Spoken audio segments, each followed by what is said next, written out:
Le marché est conclu. Le montant est fixé à 10 milliards de nos francs. Et un premier bailleur est trouvé. Mais le dit bailleur de l'opération a été naturellement entraîné par sa volonté d'éliminer physiquement Dadis, afin de freiner celui-ci dans ses velléités de témoignages accablants devant les enquêteurs de la Cour pénale internationale sur le sulfureux dossier du 28 septembre, notamment le volet afférent aux camions qui ont servi de transport clandestin vers destination inconnue et l'ensevelissement dans une fosse commune des corps des 168 portés disparus de ce massacre. Malheureusement pour les comploteurs, Dadis, qu'ils ont cru mort après son altercation avec Toumba Diakité, n'aura été que grièvement atteint. Puis Toumba et sa bande emprunteront une embarcation affrétée pour les besoins de la cause et prendront la poudre d'escampette à destination de Dakar, où ils vivent dans une opulence indescriptible, sans être inquiétés outre mesure, puisqu'avant leur commanditaire, au levier des commandes du pays depuis 2010, seulement révèlent les sources. Voilà que les relations entre Toumba Diakité et les commanditaires de ces actes répréhensibles ne sont plus au beau fixe depuis un certain temps. Ce climat délétère vient d'être exacerbé par le lynchage mardi dernier à Sékou Touré d'un proche de Toumba Diakité par la garde présidentielle, alors que celui-ci avait pris goût de rencontrer régulièrement et en aparté le professeur Alpha Condé. Non sans provoquer la jalousie et la colère des bérets rouges. Cet élément très proche de Toumba Diakité fait partie des 150 miliciens formés en Angola et encadrés à leur retour en Guinée par un certain commissaire Bangali Kourouma, qui, en guise de récompense, a été récemment promu directeur général de la police nationale au lendemain du limogeage de Mohamed Garé pour faute lourde enregistrée à la faveur des troubles survenus à Touba, dans la préfecture de Gawal, autour d'une mosquée religieuse. Ce sont les faits, et j'ai pris comme tel. C'est donc, c'est vers la fin, cet argent de la milice infiltrant chacune des marches de l'opposition qui a été copieusement bastonné, ligoté, conduit et gardé dans les locaux disciplinaires du camp Makambo par les bérets rouges qui l'accusent de nourrir des intentions inavouées en multipliant des visites privées sur le président Alpha Condé. Fin de citation. Voilà ce que dit le journal. Cela ne confirme pas votre soupçon de complot ourdi par Alpha et Sekouba Konaté, tout à fait, avec pour exécutant M. Aboubacar Toumba Diakité? Tout à fait, maître. Il y a également le site sénégalais qu'on appelle Sénénews. Dans ce journal, voici le titre. Arrestation de Toumba Diakité à Dakar. D'autres têtes vont tomber et pas des moindres. Vous savez, Monsieur le Président, ce que dit le journal? Non. Le commandant Toumba Diakité a été arrêté à Dakar et mis sous mandat de dépôt à Rebeuss en attente de la demande d'extradition de la Guinée. Cet homme célèbre pour avoir tenté de tuer Dadis Camara, qu'il avait auparavant aidé à accéder au pouvoir grâce à un coup d'État, est aussi soupçonné d'être l'un des acteurs clés des massacres du 28 septembre 2009. Le journal dit « Retour sur les pas de ce fugitif ». Toumba Diakité est longtemps resté dans l'ombre, et ce depuis sa fuite de la Guinée, soit depuis 4 décembre 2009. Il était apparu sur les clichés alors qu'il était toujours traqué par les autorités guinéennes. Je vais passer la partie qui m'intéresse. C'est revenant sur l'attaque perpétrée sur le capitaine Dadis Camara, Toumba Diakité, bien que l'opération ait échoué, réclamait 9 milliards à Alpha Condé, représentant ainsi le prix. En effet, il a conclu un marché avec les instigateurs pour monter un guet-apens à Dadis afin de finir avec lui. Toumba étant son aide de camp d'alors, constituait le bouc émissaire, le plus prompt. La raison principale de ce plan machiavélique était de freiner Dadis dans ses intentions de témoignage, pouvant les accabler devant les enquêteurs de la CPI. Le lynchage par la garde présidentielle le mardi dernier à Sékou-Touré d'un proche de Toumba Diakité qui était habitué à rencontrer Alpha Condé, une mort suspecte qui vient ainsi mettre en doute la responsabilité du professeur. Vous ne voyez pas, Monsieur le Président, que vos propos sont confirmés, qu'il y avait effectivement complot contre vous? Oui. Vous ne pensez pas que, effectivement, Toumba a reçu le prix de votre vie? Tout à fait. C'est ce qui fait d'ailleurs, vous le voyez souvent en basin et avec tout ce qui se machine à la prison. Non, c'est clair. Sa vie a subitement changé. Parce qu'il n'a aucun salaire. Oui. Mais à tout moment... D'autres questions, s'il vous plaît. Vous avez vu la tenue dans laquelle il est rentré de Dakar après son extradition? Mais c'est la preuve. Vous voyez son habillement. C'est la preuve. D'autres questions, s'il vous plaît. C'est bon, c'est pas une question. D'accord. Des questions, maître. Monsieur le Président Dadis. Oui.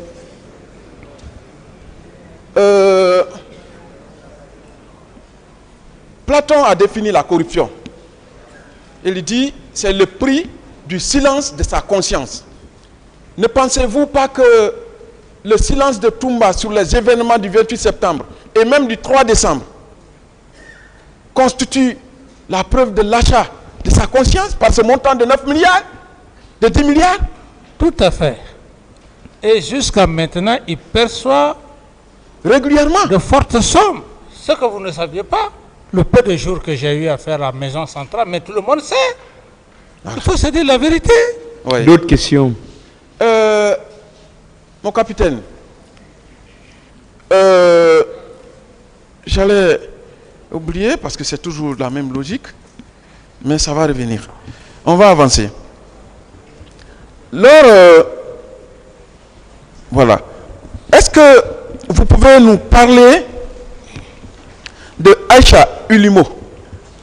Parce qu'il y a une vidéo sur les réseaux sociaux qui dit que Aïcha Ulimo avait été arrêtée par Toumba violemment. Elle a été transportée au camp Koundara où on lui aurait dit de reconnaître effectivement que l'Ulimo est sur la corniche de Matoto. Ça, c'était la veille du 28 septembre.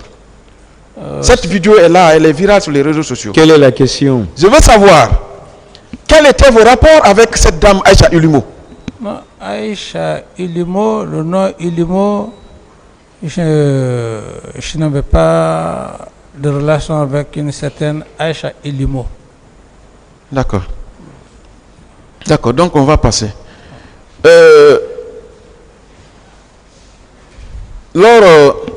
Pendant ce procès, j'avais accordé une interview au groupe Évasion en parlant du capitaine Dreyfus. Vous êtes venu également ici, vous avez parlé de Dreyfus. De Dreyfus, le capitaine de l'armée française qui avait été accusé d'avoir livré le secret. Oui, Dreyfus. Oui. Vous vous rappelez? Oui. Je veux qu'on parle un peu pour faire la comparaison de son procès à ce procès. Certainement, ça va aider le procureur et le président. Oui. Est-ce que ça va nous mener où? Une erreur judiciaire. Parce que vous parlez d'un autre procès. Où ça va nous mener? Je n'ai pas compris, président. Ça va nous mener où? Voilà, c'est justement la plus grosse erreur judiciaire que la France avait eu à commettre. Est-ce que ça nous concerne? D'accord. Donc je vais laisser ce volet. Peut-être que j'aurai la chance avec vous de développer. Si ce sont des faits qui sont liés à ce procès, voilà. D'accord. Je vais donc continuer, mon capitaine. Oui. Je vais avancer. Alors, ok. D'accord. Vous avez dénoncé ici le président Alpha Condé, oui ou non? Oui. Vous avez également dénoncé le général Sekouba Konaté, oui ou non? Oui. Toumba a également dénoncé beaucoup de personnes, oui ou non? Bon, là, je n'ai pas cette information. D'accord. Moi, je ne veux pas revenir sur les noms, mais les noms sont là. Oui, les noms. Et vous pouvez me dire aujourd'hui les personnes qui vous ont rejoint à la maison centrale dans cette affaire toujours? Au moins quelques noms?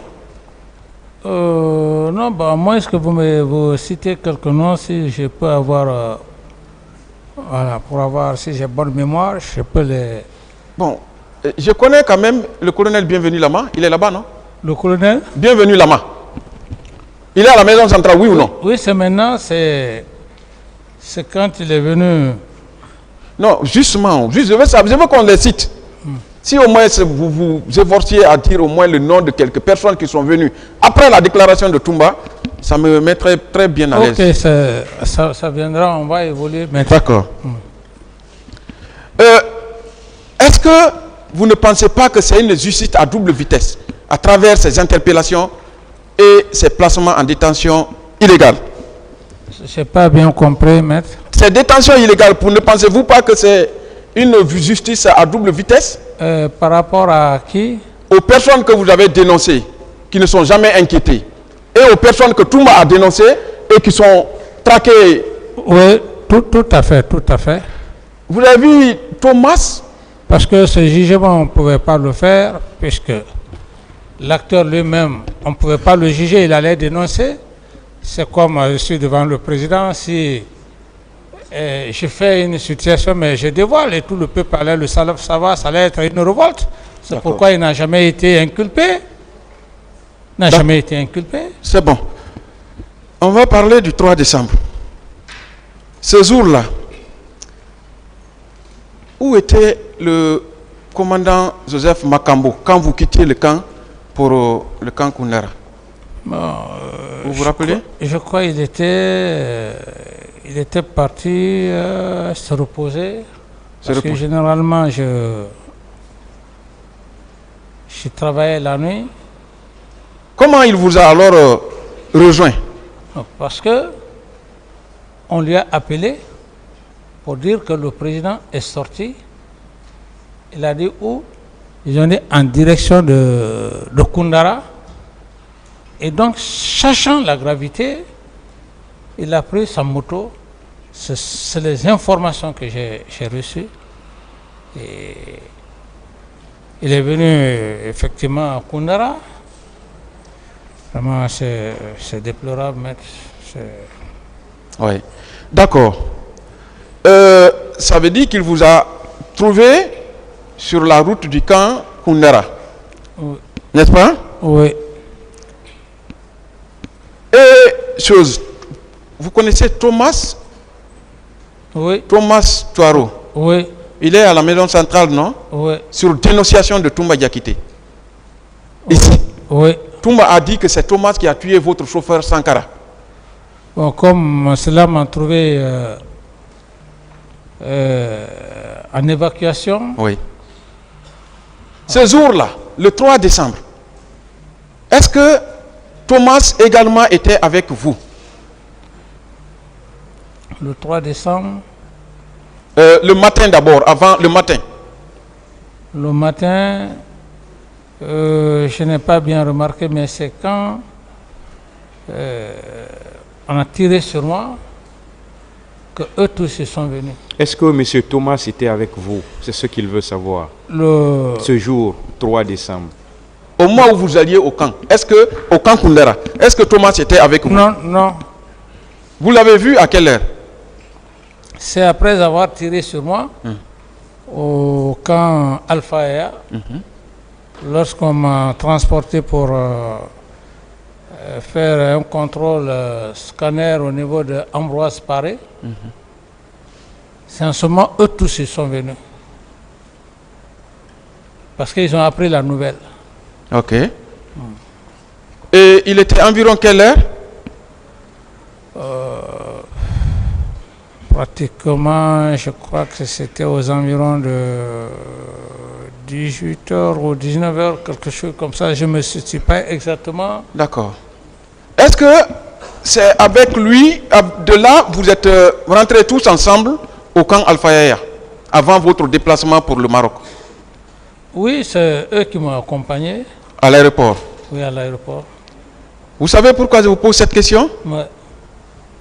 Quand on pose des questions, ce n'est pas ce qu'on veut qu'on dit. Ce n'est pas également ce que vous voulez, mais ce à quoi on voudrait que le parquet pense et le tribunal pense. Vous comprenez? Oui. Thomas, donc, est rentré avec vous ce jour au camp Alpha Yaya vers le crépuscule. Est-ce que vous savez que Sankara a été assassiné au camp après la tentative de M. Toumba sur vous? Ouais, c'est quand il est retourné au camp, il a fui le camp Koundara, il est reparti au camp pour donner l'information, c'est là où il a été abattu. Est-ce qu'on peut accuser Thomas, heureusement que le substitut est là qui suit le dossier, est-ce qu'on peut accuser Thomas de cet assassinat? En tout cas, ça m'étonnerait parce que... Bon, je veux faire une mise au point. Oui, président. Je ne sais pas ce que vous êtes en train de... Vous parlez de quoi, maître? Il a tiré... Mais ce tribunal qui est en train de siéger n'est saisi que de l'affaire qui est en train d'être jugée présentement. Parce que je ne sais pas ce à quoi vous êtes en train de faire allusion. Ce tribunal n'est pas saisi d'une autre affaire. Hein. Ne connaît pas du tout d'une autre affaire. Ce tribunal ne connaît que l'affaire qui est en train d'être jugée en ce moment même, parce qu'il n'est saisi, vous savez déjà, la saisine classique d'un tribunal de jugement. Donc là, je ne sais pas pratiquement ce que vous êtes en train de dire. Donc si vous pouvez rester avec les faits de cette affaire-là, ça va être bien. D'accord, Monsieur le Président. Voilà. Il y a juste une information parallèle. Parce que vous parlez de substitut qui suit, s'il vous plaît, vous parlez de substitut qui suit une affaire. Ici, il n'y a que des représentants du ministère public et qui sont là pour cette affaire. Et ce tribunal que je préside ne juge que cette affaire. S'il y a une autre affaire, ce tribunal n'est pas informé. D'accord, ça viendra, Monsieur le Président. C'est bon, voilà. on va évoluer. Pour qu'on puisse avancer. Je suis d'accord avec vous. Voilà. Je suis d'accord avec vous, Monsieur le Président. Vous savez, vous avez lu le PV de Paul Massa Guilavogui? Oui, je l'ai lu. Quelqu'un a dit ici que c'est lui qui vous a sauvé quand Toumba avait tiré sur vous pour vous envoyer au camp. Vous savez ce que Paul Massa Guilavogui a dit dans son procès verbal? Non. Je vais vous lire une partie avec également la permission du président. Le président est tombé. Mon ami Bouba et moi l'avons pris pour l'embarquer dans son véhicule, lequel s'est dirigé vers le camp Alpha Yaya. Quand je suis arrivé au camp Makambo, j'ai trouvé des détenus. Il m'a été rapporté que ce sont des gens qui avaient été arrêtés au stade, selon ce qui m'a été rapporté. Toumba et Begré sont allés au stade, chacun avec sa garde. J'ai des camarades parmi eux. Alors, c'est une partie. D'accord. Paul Massa Guilavogui dit qu'effectivement, il y a eu cette rude bataille entre lui et Joseph Makambo. Et finalement, le premier a terrassé le second. 3 fois.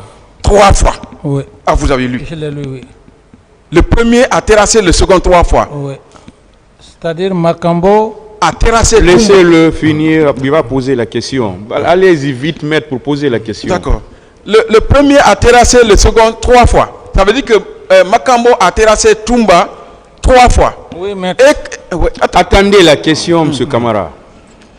Et que c'est les gardes de Toumba qui l'ont aidé à maîtriser Joseph Makambo avant qu'il ne soit assassiné par Toumba Diakité. Ne pensez-vous pas que ce Raphaël était l'une des gardes de Toumba ce jour-là qui a livré Makambo à Toumba? Tout à fait. Vous ne trouvez pas ça machiavélique? Tout à fait. Méchant? Tout à fait. Revenons à Marcel. Je voudrais savoir, puisque la personne qu'on recherche ici à faire porter le chapeau des événements du 28 sans aucune preuve, c'est Marcel. On vous amène à dire des choses que vous ne connaissez pas, oui ou non? On vous demande de dire des choses de Marcel alors que vous n'avez aucune nouvelle de lui par rapport aux événements, oui ou non? Oui, maître, et moi ici, dans mon PV, je reste cohérent dans mon PV, je n'aurai aucune influence de dire quoi que ce soit moi-même. Je suis devant une cour, je ne vais pas divaguer, je reste dans mon PV. Moi je vous crois, Monsieur le Président, est-ce que s'il était admis que vous juriez sur la Bible ici pour que les sceptiques vous croient, vous auriez fait oui ou non? Tout à fait, rester dans mon cadre de PV, dans le cadre de mon PV. Merci. Le 28 septembre 2009, Toumba a dit ici qu'il a rencontré Marcel 9 fois. Vous n'y étiez pas, moi je n'y étais pas, le parquet n'y était pas, même le tribunal. On lui a demandé au moins de dire le nom d'un ou de deux éléments ce jour qu'il a vu en compagnie de Marcel. Il a refusé. Est-ce qu'il veut la vérité dans cette affaire? Ça, je ne sais pas, maître, c'est lui seul qui sait. Vous avez vu que lui-même, il est un obstacle à la manifestation de la vérité. À la question de savoir avec qui Marcel était, il a dit, bon, voilà. Vous avez dit ici hier que vous n'avez pas vu Marcel ce jour du 28 septembre. Oui, quand on m'a posé la question, oui. Également, dans le déplacement de l'abbé, il est prouvé que Marcel n'a pas été. Il est démontré qu'effectivement qu'il était malade, qu'il avait fait un accident. Je voudrais savoir, Président, est-ce que vous aviez donné des véhicules de commandement à Marcel? Non, je n'ai pas donné de véhicule de commandement à Marcel. Est-ce que s'il avait des véhicules ou un seul véhicule de commandement, il aurait fait l'accident dans sa voiture personnelle à Kipé? Bon, là, l'accident, c'est un problème de destin, mais ce qui est important, si je lui avais donné un véhicule de commandement, je leur ai dit que oui, que je lui ai donné un véhicule de commandement. Je veux démontrer ici que quand on a un véhicule de commandement, on est plus à l'aise dans ça, dans la ville, que dans une voiture banalisée, personnelle. Ok, je comprends. C'est l'importance de la question. Ok, je comprends. Parce que l'accident a eu lieu dans sa voiture personnelle à Kipé. Oui, je comprends. S'il avait un véhicule de commandement, ça veut dire qu'il pouvait au moins avoir une troupe avec lui. Oui ou non? Oui. Est-ce que pour une mission comme ça importante, du 28 septembre, Marcel pouvait se déplacer sans au moins venir vous voir pour dire, ah, oncle, je vais là-bas, je viens au stade. Est-ce qu'il ne serait pas venu vous voir? En tout cas, je ne l'ai pas vu le 28 septembre. Je ne l'ai pas vu. D'accord. En tout cas, nous attendons les preuves de la présence effective de Marcel au stade, pas des affirmations et des accusations. Je vous pose une dernière question. Quel intérêt avait le capitaine Marcel de salir votre pouvoir? Quel intérêt avait-il ou pouvait-il avoir de salir votre pouvoir par les tueries du 28 septembre? Là, Est-ce qu'il avait un intérêt, Président? C'est difficile, mais parce qu'on n'est pas dans le cœur de l'être humain. C'est compliqué. C'est compliqué. Je suppose que, bien qu'il ne soit pas un neveu, comme on le dit, c'est l'histoire, hein? C'est pas un neveu comme, voilà, c'est l'histoire qu'il a fait ainsi. Est-ce que Marcel avait un intérêt que le pouvoir de son oncle soit ensanglanté, soit souillé? En tout cas, sachant la coutume entre les guerriers et l'Ottoman, la personne qui trahit, cette personne s'en ira. Ce n'est pas moi qui l'ai fait, c'est la tradition, c'est les aïeux. Alors, je ne suis pas sûr si il pouvait avoir cet intérêt de le faire. Je ne vois pas vraiment la raison. Merci, Monsieur le Président. Merci, Monsieur le Président, honorable assesseur. Monsieur Camara, est-ce que vous êtes capable de continuer? Oui, on peut continuer, Monsieur le Président. La défense continue. Et mon capitaine Dadis. Oui, maître. Le président vous a demandé si vous pouvez tenir. Oui. Vous avez dit oui. Oui. Par là, il y avait une discussion qui était engagée parce que on se sent un peu fatigué. Mais on va continuer avec vous. On ne peut pas être plus que le roi, mais poser des questions. Oui, Monsieur le Président. Voilà. Je suis d'accord. Oui, mais je dis ce qui s'est passé tout à l'heure là. Non, c'est la façon de. Je ne sais de pas poser pourquoi les vous questions. continuez à discuter. Ouais. Il y a déjà une décision de continuer. Vous avez la entendu, on s'en remet à votre décision, Monsieur le Président. C'est parce qu'on avait une convention, on arrêtait à 17h, on est resté dans cette logique. Poser des questions. Voilà. On est tous restés dans cette logique. Voilà. En tant que militaire, oui, maître. Militaire aguerri. Oui, maître. Et convaincu. Oui, maître. Que moi je connais. Et que pensez-vous de la protection de la vie humaine qui constitue, à mon sens, le but suprême du droit? La vie humaine, que pensez-vous de sa protection? Parce qu'ici, on est en train de parler de meurtre, d'assassinat. Laissez-le répondre, maître. Vous avez posé une question. Je veux qu'il comprenne, Monsieur le Président. Sa mission est sacrée. C'est l'une des plus grandes missions qui puisse exister, l'une des plus grandes confiances qu'on peut donner, qu'un chef peut donner à son subordonné. Donc cette mission est sacrée. Il n'y a pas une définition plus que ça. Parce qu'il peut avoir à tout moment et à tout instant. Ce qu'il peut faire avec vous, même vos propres enfants ne peuvent pas faire avec vous-même. C'est pourquoi je dis que c'est une mission sacrée. Merci, mon capitaine. Savez-vous qu'on a voulu, pendant tout ce temps, et en vain, vous opposer à mon client, le colonel Moussa Tchebolo Camara? Est-ce que vous le saviez? Oui. Qu'est-ce que ça vous inspire cela? Parce qu'on cherche, on passe par vous pour l'atteindre. Qu'est-ce que cela vous inspire? Et moi, je ne marcherai pas sur ce volet, comme je l'ai dit, maître. Je suis devant une cour. Tout ce qui se dit, ça ne m'intéresse pas. C'est cette cour.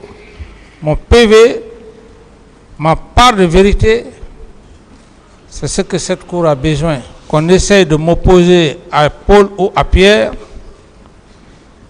je reste intransigeant vis-à-vis de ma position devant l'auguste tribunal de Monsieur le Président et de l'éminent procureur et substitut, assesseur.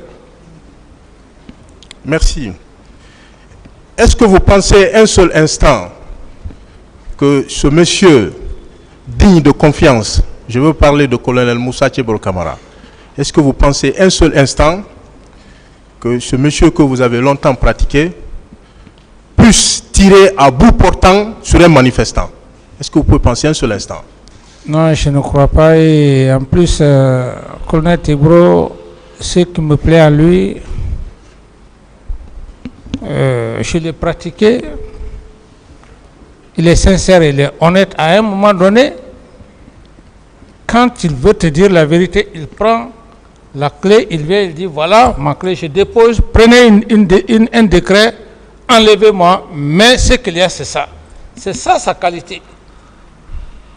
Je dis, maître, cet homme-là, Oui. entre Dieu et moi, Oui. si je l'avais envoyé au stade sur l'honneur entre Dieu et moi, Tibro allait le dire, il n'a peur de rien. C'est un homme que je connais. Un homme qui n'est pas méchant. Mais sa vérité, parfois, ça fait mal. Oui. Merci. Merci, Monsieur le Président. Est-ce que vous êtes à cette barre pour protéger quelqu'un? Mais est-ce que vous êtes là pour protéger quelqu'un? Entre Dieu et moi, si je le fais, mais à ce stade,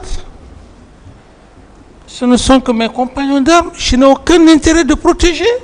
Si je protège quelqu'un, mais c'est que finalement, je suis en train de m'enfoncer. Voilà. Ce que j'ai vu, les événements du 28 septembre, c'est ce que je dis devant Monsieur le Président du tribunal, j'ai assesseur, et Monsieur le procureur, j'ai substitut. Rien d'autre que ça. Aucune influence de quelque part ne va me faire quitter sur mon chemin. N'est-ce pas? Vous êtes là pour vous défendre, non? Je suis là non seulement pour me défendre dans la vérité, et lorsque je parle, que Monsieur le Président sache que ce que je dis, je réitère, et c'est ma part de vérité, je ne veux pas mélanger les choses. Je ne suis pas là pour protéger quelqu'un. Je ne le ferai pas. Parce qu'au moment où on était en train de faire les interrogatoires, aucun ne m'a consulté, je n'ai consulté personne. Ce n'est pas ici que Dieu a fait que le procès est ouvert, que je vais me mettre à protéger qui? Est-ce que le 28 septembre 2009, au matin, est-ce que vous avez rencontré le colonel Moussa Tchiboro Camara? Sur l'honneur entre Dieu et moi, sur ma prière, sur tout ce qui m'est cher, ma progéniture, je n'ai pas vu le colonel Tibro le matin. Et le soir, quand il est venu vous dire qu'il a sauvé des leaders politiques qui étaient admis à l'infirmerie du camp Samori, quelle a été votre réaction? Ma réaction tout de suite, quand il m'a dit que les leaders étaient au camp Samori, si j'ai bonne mémoire, peut-être que le Premier ministre à l'époque, M. Komara, est un homme de probité morale, et M. je crois, Koutoubou aussi. Aussitôt, je leur ai dit, allez tout de suite au camp Samori, les envoyer à la clinique Ambroise, à la clinique Pasteur, pour ne pas que quelque chose leur arrive de nouveau. Et c'est ce qui fut fait. Merci. Et est-ce que avant le 28 septembre, c'est-à-dire les 26 et 27, est-ce que vous avez donné des instructions quelconques au colonel Moussa Tchiboro Camara par rapport aux événements, à la manifestation du 28 septembre? Non. Est-ce que c'est vous, parce que ça se dit un peu partout, est-ce que vous lui avez demandé, c'est l'occasion de l'affirmer haut et fort, est-ce que vous lui avez demandé de se rendre au stade? Non. Saviez-vous que vous êtes renvoyé devant ce tribunal pour être jugé pour les faits de complicité de meurtre, oui, d'assassinat, de viol, de complicité de viol, d'attentat à la pudeur, d'enlèvement, de séquestration, de torture et d'autres infractions, la complicité de ces infractions? Oui, maître. Mais est-ce que vous savez que les vraies questions, les véritables questions liées à ces faits ne vous ont pas été posées par le parquet, par la partie civile et une partie de la défense, est-ce que vous êtes convaincu de cela? Oui, à date, jusqu'à maintenant. Le moment de la discussion des preuves viendra. Mais pour le moment, est-ce que de véritables questions liées à ces infractions vous ont été posées? Non. Et sinon que, comme effectivement le président du tribunal l'avait dit, quand je rentrais dans mon chemin, il a dit que non, tout ce qui peut concourir à la manifestation de la vérité, on peut prendre par-ci par-là. Et monsieur le procureur aussi, vraiment ils m'ont recadré et j'ai évolué avec eux jusqu'à maintenant. C'est dans cet élan où je suis que je ne refoule aucune question. Sinon j'allais me dire, comme le premier jour, j'allais dire à monsieur le président, faire de complicité. Mais j'ai été cadré par le président, par le procureur. C'est pourquoi je pars de gauche à droite et je suis à la disposition de tous les avocats de la partie civile et de la défense. Maître. Oui. Intrinsèquement. Monsieur le procureur et substitut. Oui. Intrinsèquement, monsieur le président, est-ce que les faits relatifs à votre accession au pouvoir ont trait aux événements du 28 septembre?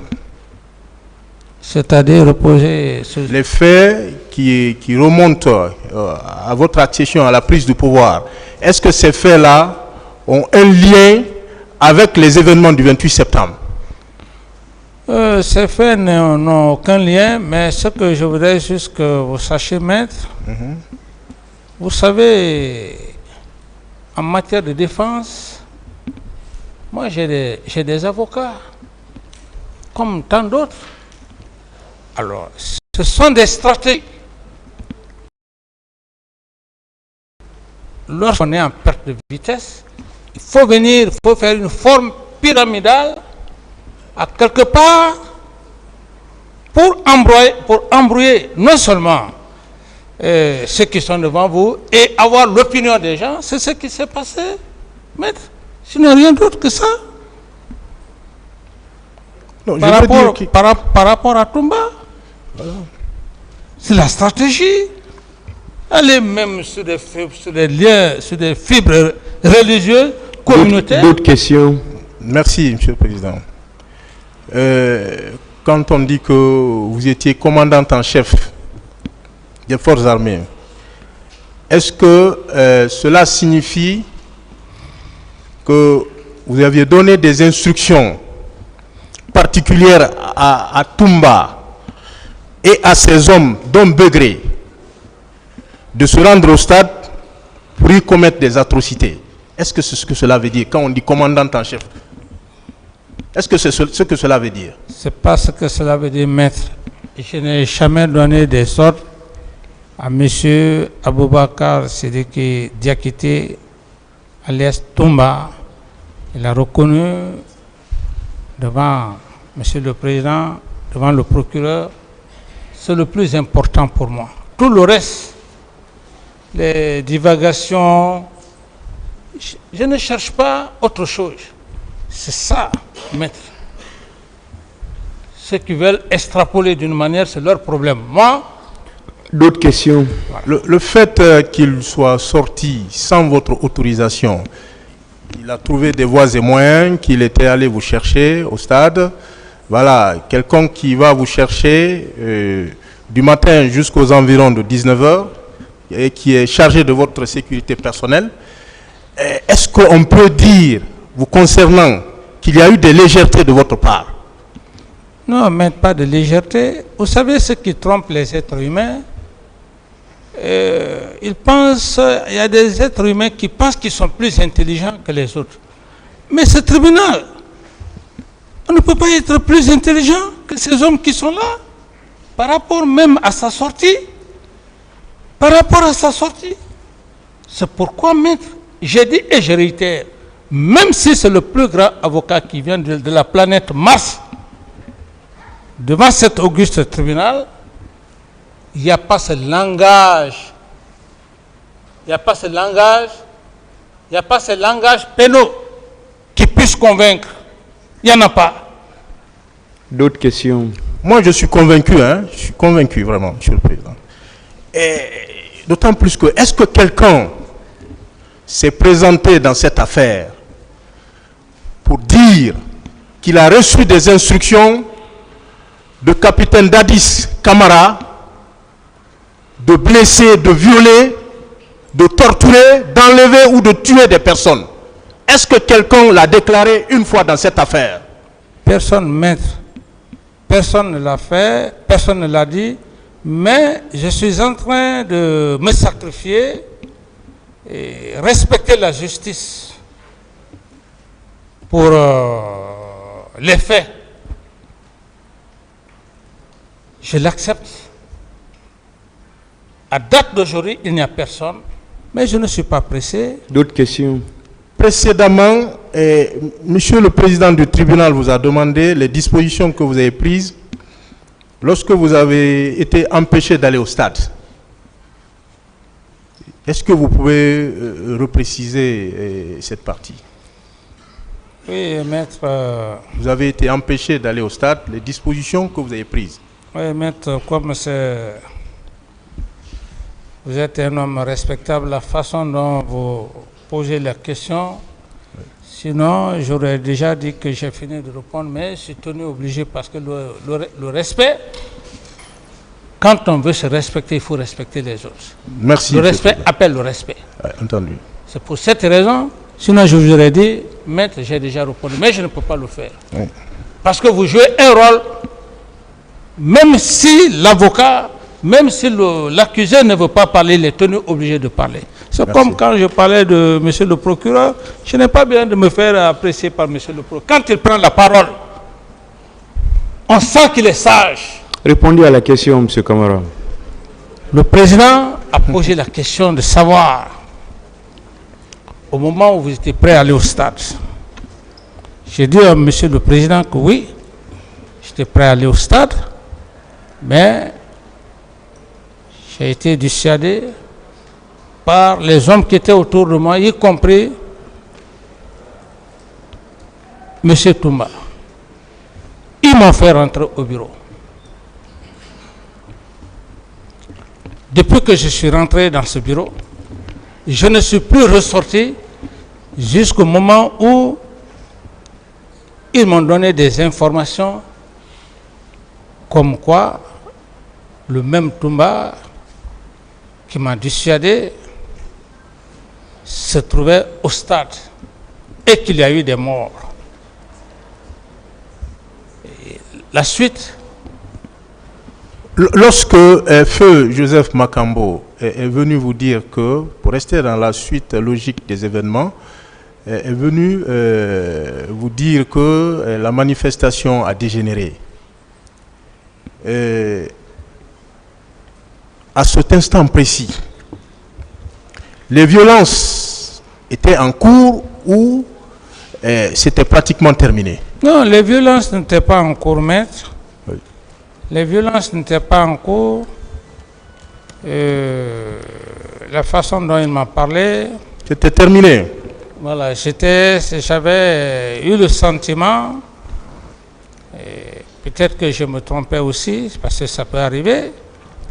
Quand vous faites une idée, je me disais que si j'y allais à l'encontre de cette population, qui pour moi avait de la sympathie, et que j'allais réussir effectivement à les convaincre, ce qui n'a pas été fait. C'est par après, plus tard, que l'autre information est venue par Feu Joseph Makambo pour me dire attention, monsieur le président, ce qui s'est passé au stade, il paraît qu'il y a eu des morts. Voilà, maître.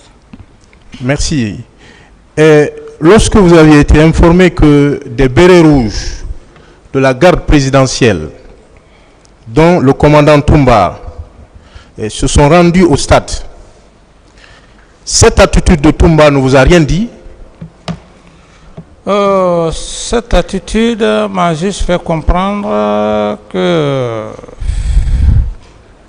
qu'il m'aurait trahi. Vous vous êtes senti trahi?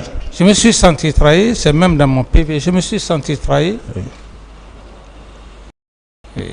J'ai fait beaucoup d'analyses. Est-ce que votre intention, si vous aviez une intention telle, hein, je le dis comme ça, c'est une hypothèse, de vous porter candidat à la présidentielle, est-ce que si vous aviez une telle intention, est-ce que cela veut dire que c'est illégal?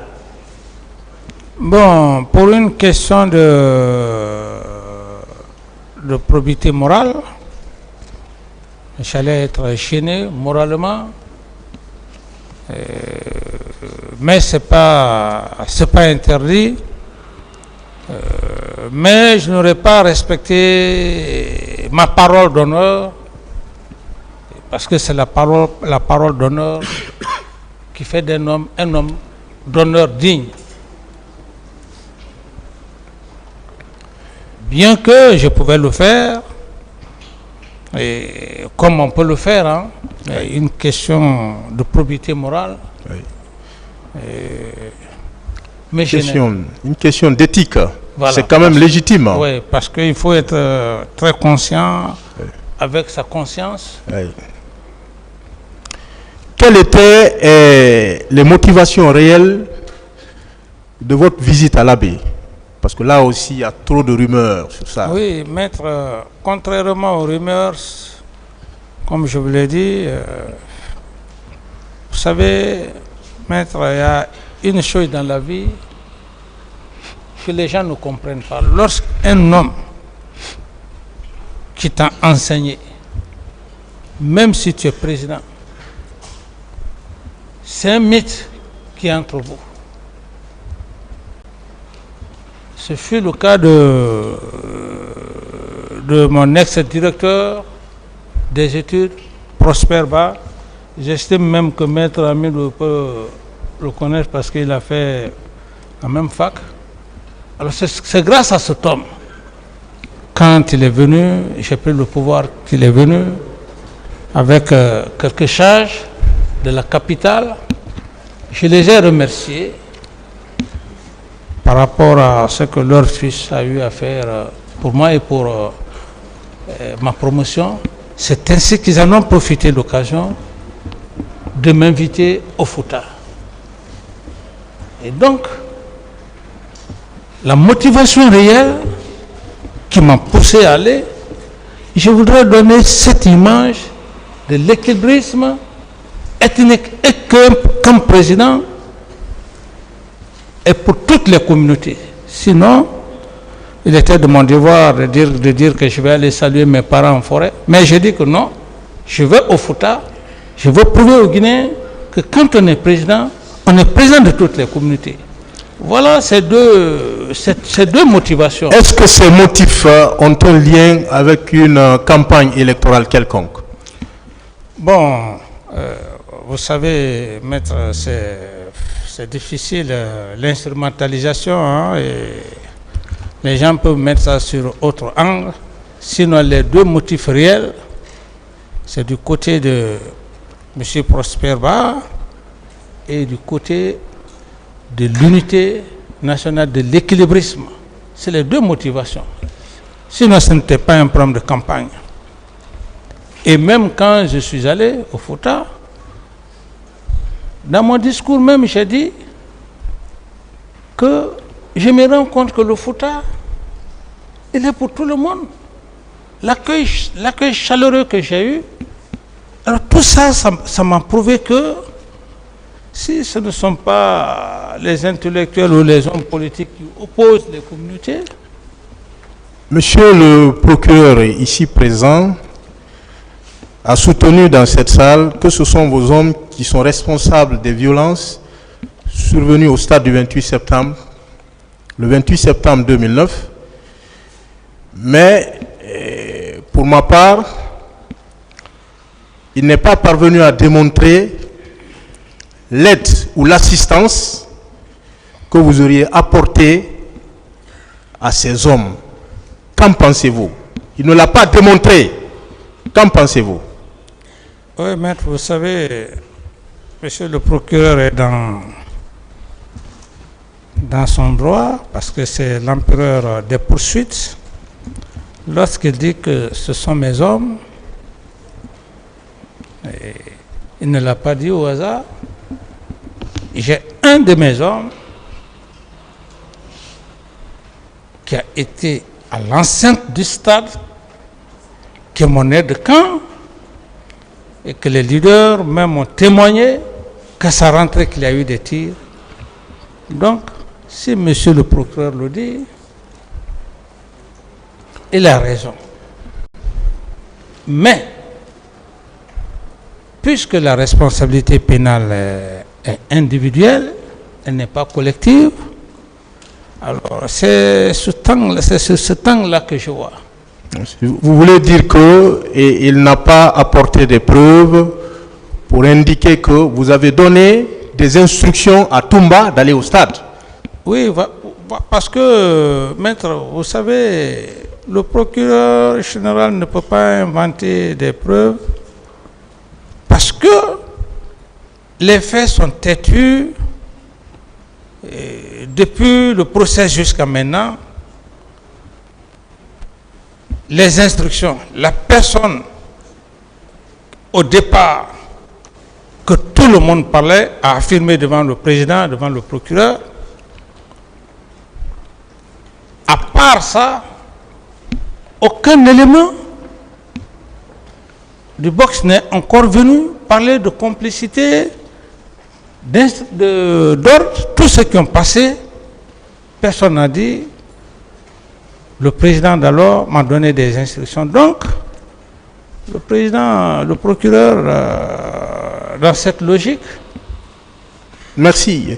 Est-ce qu'avec le recul, c'est-à-dire après les événements du 28 septembre et ceux du 3 décembre 2009, vous ne vous êtes pas rendu compte que le commandant Toumba ne méritait pas votre confiance et que s'ils ne sont pas parvenus à vous renverser bien avant, c'est que Claude Pivy et le colonel Moussa Tchebro Kamara étaient là. Oui, maître, effectivement, c'est quand certains de vos confrères ont dû comprendre autrement, c'est ça la réalité. Et pour preuve, je vous le dis, peut-être même que des preuves vont tomber. Quand il y a eu le tir, vous savez, n'eût été le colonel Pivy et le colonel Tebro. Vous savez que ce jour, lui-même, il a eu à faire des promesses pour dire qu'il est président, et je crois quelque part, mais ces deux forces ne pouvaient pas lui permettre. C'est ce qui lui a poussé, effectivement, à prendre la fuite. Ces forces, les forces opposées. Deux forces opposées, oui. Ça ne pouvait pas. Et dernière question, Monsieur le Président. Étiez-vous informé le 28 septembre 2009 ou le lendemain que le passeport du président Elhadji Cellou Dalein Diallo avait été confisqué par les autorités aéroportières? Est-ce que vous étiez informé? Oui, maître, vous savez, moi je suis quelqu'un, je ne contourne pas. Quand vous êtes honnête, vous êtes sincère, je vous donne des qualificatifs quand déplaise. Vous savez, quand j'ai envoyé les leaders politiques à la clinique, quand j'ai ordonné le colonel, ils les ont envoyés à la clinique Pasteur. Pour moi, tout était fini. J'avais ça à l'esprit. C'est pour cette raison que je dis aux gens, être président ne signifie pas que tu vas voir tous les aspects. Mais c'est quand je suis resté à parler, monsieur le procureur m'a dit, attention, tout n'a pas été OK comme vous le pensez. Il a été honnête, il a pris le procès verbal de monsieur Cellou Dalein, il a lu, Et vers la fin, M. Cellou Dalein Diallo a dit que puisque les gens l'empêchaient, ils ont même retiré son passeport. C'est ainsi que quelques sages sont venus effectivement me voir et j'ai donné les instructions. Mais si c'est un procureur qui veut créer de la subversion, maître, vous pensez qu'il allait lire la partie commandée de M. Cellou Dalein Diallo? Il n'allait pas le faire. Il allait juste se limiter là où je devrais être compromis. Mais, très heureusement, il a donné ma bonne foi. La bonne foi, c'est quoi? Les sages sont venus me voir pour dire que M. Cellou Dalein est empêché de sortir. C'est là où j'ai tapé la table et j'ai pris mes dispositions de le laisser sortir. Donc,